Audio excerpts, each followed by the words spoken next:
শুরু করছি ধাতুবিদ্যা, যেটাকে বলছে কি মেটালার্জি, মানে কীভাবে একটা বাজে ধাতু থেকে ভালো ধাতুটা পাওয়া যাচ্ছে সেটা আমাকে বলতে হবে। আচ্ছা দেখ, ধাতুবিদ্যা কি বলছে, আকরিক থেকে সহজ উপায়ে বৈজ্ঞানিক পদ্ধতিতে সুলভে ধাতু নিষ্কাশন করা এবং বিশুদ্ধ করার প্রক্রিয়াকে বলা হয়ে থাকে ধাতুবিদ্যা বলা হয়। তাহলে ধাতুবিদ্যাটা কি বলছে, আকরিক থেকে সহজ উপায়ে বৈজ্ঞানিক পদ্ধতিতে সুলভে ধাতু নিষ্কাশন করার প্রক্রিয়াটাকে বলা হয়ে থাকে ধাতুবিদ্যা। তার মানে কি, আমি কিন্তু আকরিক মানে সেখানে মিক্সচার অফ বিভিন্ন রকমের জিনিস থাকবে। ঠিক আছে, একটা যদি সোনার আকরিক থেকে সোনাটাকে তোলা হয়, সেখানে কিন্তু কোনো রকমভাবে আমি পিওর সোনা পাবো না। তার মধ্যে কিছুটা লোহা থাকতে পারে, কিছুটা তামা থাকতে পারে, বিভিন্ন রকমের জিনিস থাকতে পারে। তো সেইটাকে বলা হচ্ছে কিন্তু মেন হচ্ছে ধাতুবিদ্যাকে মানে পুরো পিওর যাতে সোনাটা পাওয়া যায়, সেই সোনাটা পাওয়ার প্রসেসটার নাম হচ্ছে কি ধাতুবিদ্যা বলা হয়ে থাকে। ক্লিয়ার? নিচে দেখ, ফার্স্টে লোহার বা আয়রনের একটা জিনিস বলা হচ্ছে। লোহার সংকেত হচ্ছে কি এফি বলা হয়ে থাকে, পরমাণু ক্রমাঙ্ক হচ্ছে 26, পারমাণবিক ভর জাস্ট ওগুলো পড়বি, মানে মুখস্থ করার দরকার নেই। নিচে পড়তে হবে, আয়রনের ওপর ভিত্তি করে 3 রকমের ভাগে ভাগ করা হয়েছে। কী কী জিনিস? একটা হচ্ছে কাস্ট আয়রন বা পিগ আয়রন, তারপরটা হচ্ছে রট আয়রন, আর তারপর হচ্ছে স্টিল। কার্বনের পরিমাণ থেকে 0.15 থেকে 1.5%। এই কার্বন যত কম থাকবে, তাহলে কার্বন যত কম থাকবে মানে কার্বনের সঙ্গে আমার কার্বনের যে উপাদানগুলো যোগ হয়ে যাচ্ছে, তাহলে মরচে পড়ার চান্সটা ঠিক ততটাই কম থাকবে। ওই জন্য দেখবে আমরা ইউজ করি ক্যাপ্টেন 600 TMT বার। তো ওই জন্য ওইখানে কী থাকে, এই স্টেনলেস স্টিল থাকে। ওই জন্য যত আমরা স্টেনলেস স্টিলের বাসন ইউজ করি, ওইগুলো কিন্তু ততটা কিন্তু ওই লোহার ওপর যে মরচে পড়া সেইটা কিন্তু হয় না। ঠিক আছে, বা খাওয়ার পরিমাণটা কিন্তু অনেক কমে যায়।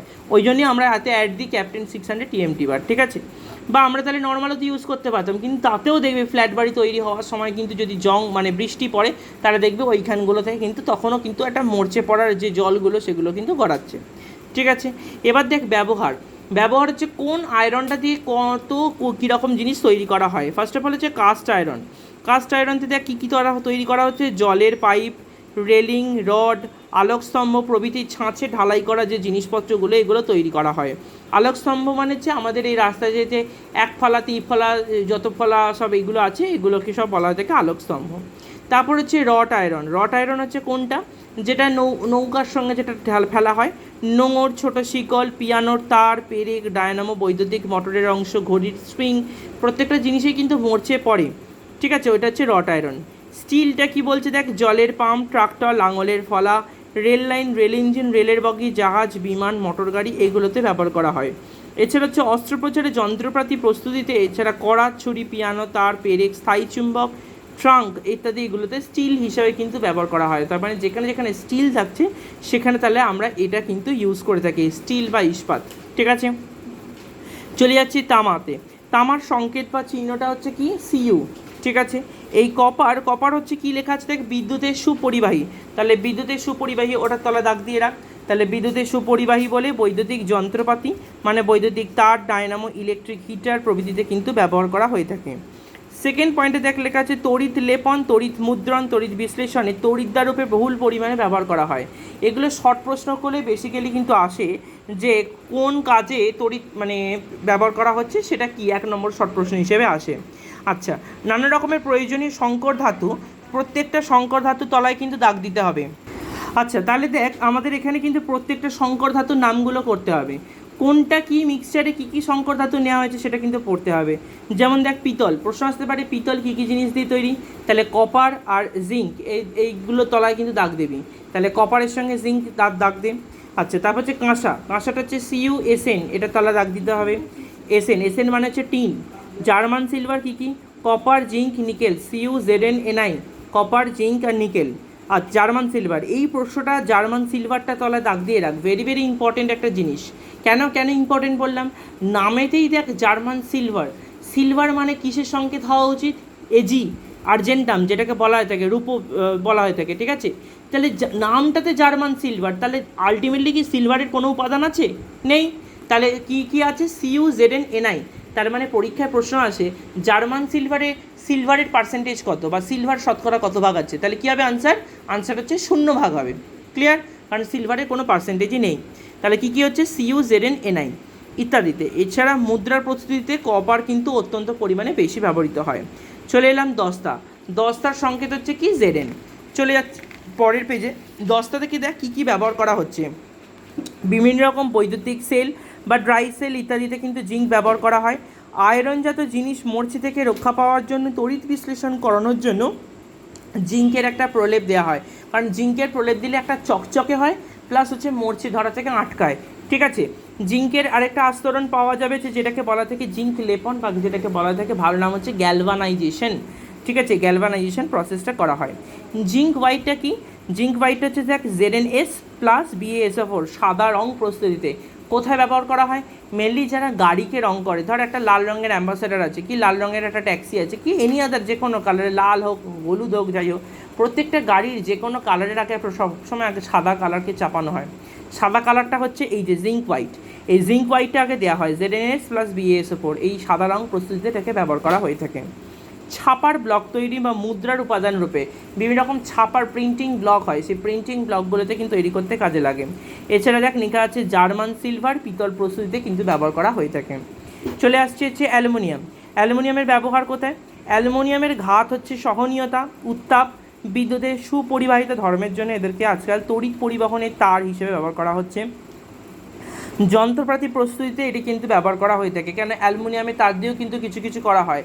দেখবি যেগুলো একটু কম দামের এসি হয় সেগুলোর ক্ষেত্রে অ্যালুমিনিয়ামের তার ইউজ করা হয়, যেগুলো ভালো এসি হয় সেগুলোর ক্ষেত্রে কপার কয়েল ইউজ করা হয়। কিন্তু বেসিক্যালি কপার কয়েল যত ইউজ করবে তত কিন্তু জিনিসটা কোয়ালিটি এক্সটেনশনটা কত বেশি দিন হবে, ঠিক আছে, তত ভালো আর কি। সেকেন্ড পয়েন্টে দেখ লেখা আছে বিমান মোটর গাড়ির কাঠামো নির্মাণ। অবভিয়াসলি একটা বিমানের বাইরে যে ক্যাপসুল মার্কা যে বডিটা, সেই বডিটা কিন্তু আমাদের তৈরি হচ্ছে অ্যালুমিনিয়াম দিয়ে। রান্নার বাসনপত্র অ্যালুমিনিয়ামের হয়। চেয়ার টেবিল এখন খাট ফাট সবই বেরিয়ে গেছে অ্যালুমিনিয়ামের। আচ্ছা, পাতলা রুপোলি প্যাকিং কাগজ তৈরি করতে গেলে দেখবি এখনকার দিনে ফয়েলে কিন্তু মুড়ে মুড়ে খাবার দেয়, খাবার প্যাকিং করতে কাজে লাগে। বা যারা দেখবি ওই বুফে সিস্টেমে খাওয়া দাওয়া হচ্ছে, সেই বুফে সিস্টেমের চারপাশে, তার মানে দেখ যেটা বললাম যে বিভিন্ন রকম যে যখন দেখবি ওই বুফে সিস্টেমে যেখানে খাওয়া দাওয়া হয় সেখানে দেখবি উনুনের চারপাশে একটা এরকম রুপোলি কাগজ বা রাংতা পেপার মুড়ে দেওয়া হয়। এই রাংতা পেপারটাই কিন্তু আলটিমেটলি ওই রুপোলি কাগজ যেটাকে বলা হয়ে থাকে, এইটা কিন্তু অনেকটা টেম্পারেচার হিটিং পাওয়ারটাকে অনেকটা কমিয়ে রাখে, মানে ভেতরে থাকে গরমটা, বাইরে বেরিয়ে আসে না। ঠিক, কিন্তু এইগুলি আবার দেখবি মিষ্টির দোকানে কিন্তু কিছু কিছু জায়গায় ইউজ করা হয়, বাট ওই জন্য ওইগুলোকে বলে খাওয়াটা উচিত নয়। যেখানে দেখবি ওই বরফি কাটা সন্দেশের মিষ্টির ওপরই কিন্তু একটা রাংতা করে পেপার তবক যে হিসাবে বলা হয়ে থাকে, তো সেই তবকটা কিন্তু দেওয়া হয়। আচ্ছা, তারপর হচ্ছে কি ধাতু সংকর বা সংকর ধাতু, মানে কীরকম বলছে, মিক্সচার করছে ধাতুটাকে। দেখ কী কী লেখা আছে, লেখা আছে দুই বা ততোধিক ধাতু পরস্পরের সঙ্গে মিশে যে সমসত্ব কঠিন অধাতব, সমসত্ব বা অসমসত্ব কঠিন অধাতব একটা পদার্থকে উৎপন্ন করে এবং একটা একক ধাতুর মতো ব্যবহার করা হয়, সেটাকে বলা থাকে ধাতু সংকর বা সংকর ধাতু বলা হয়ে থাকে। যেমন দেখ কার সঙ্গে মিক্সচার করা হচ্ছে, NaHG অথবা AgHG। ঠিক আছে, সোডিয়ামের সঙ্গে হাইড্রোনিয়াম আয়নকে ব্যবহার করা হচ্ছে, হাইড্রোনিয়াম। ঠিক আছে, আর এজির সঙ্গে Hg আয়নকে মিক্সচার করা হচ্ছে। মানে এজিটা মানে হচ্ছে কী বলতো, মানে পারদ হিসেবে ব্যবহার করা হয়। এজির ভালো নামটা হচ্ছে পারদ, হাইড্রোনিয়াম। ধাতু সংকরের একটি উপাদান যদি পারদ বা মার্কারি থাকে সেটাকে বলা হয়ে থাকে অ্যামালগাম। তো অ্যামালগামটা তলে দাগ দিবি, তাহলে অ্যামালগাম কাকে বলছি, ধাতু সংকরের যে কোনো একটা উপাদান যদি আমার মার্কারি থাকছে। আচ্ছা, তারপর কী কী ইউজ করা হচ্ছে দেখ, তড়িৎদ্বার হিসেবে ব্যবহার করা হয়, তো দাঁতের চিকিৎসায় এবং আয়না প্রস্তুতিতে কিন্তু ব্যবহার করা হয়ে থাকে। কারণ আয়নার পেছন দিকটা দেখবি একটা কিন্তু লেয়ার থাকে, যদি আয়নাটা কিন্তু নর্মাল একটা কাঁচ টাইপের, ঠিক আছে, যেটা আমরা এপাশ থেকে ওপাশ অবধি দেখতে পাই। এই আয়নার কাঁচের পেছন দিকটা তো এরকম একটা কাপড়, মানে একটা রুপোলি কালারের কাগজ মারা আছে বলেই আমরা আমাদের প্রতিফলনটা দেখতে পাই। যদি কোনো দিন কোনো পুরনো বাড়িতে কাঁচ বা ভাঙা কাঁচ পড়ে থাকে, ভাঙা কাঁচের কোনো একটা অংশ, যদিও বলতে নেই যে ভাঙা কাঁচের মুখ দেখতে নেই, যদি কোনো একটা ভাঙা কাঁচে কখন মুখ দেখতে নেই, যখন 2-3টে ভাঙা একসঙ্গে থাকে। যদি একটা সিঙ্গেল পোর্শন থাকে সেটাতে দেখতে পারিস, অসুবিধা নেই। সেটা দেখার জন্য কী করবি, পেছন দিকের একটুখানি মানে যে কালার করা আছে যেখানটা একটু ঘষে দিবি, ঘষলেই দেখবি পেছন দিকে একটা রাংতার মতো কাগজটার মতো খসে যাবে, তাহলে দেখতে পাবি এ পাশ থেকে ও পাশটা পুরো ভিজুয়ালাইজ করা যায়। বা নিজের হাতটা একটু হাত দিয়ে দেখবি তোর হাতটা কিন্তু দেখা যাচ্ছে। ঠিক আছে, তাহলে মেনলি হচ্ছে কিন্তু এই রুপোলি কালারটা আছে বলেই কিন্তু আমরা আমাদের প্রতিফলনটা কিন্তু দেখতে পাই।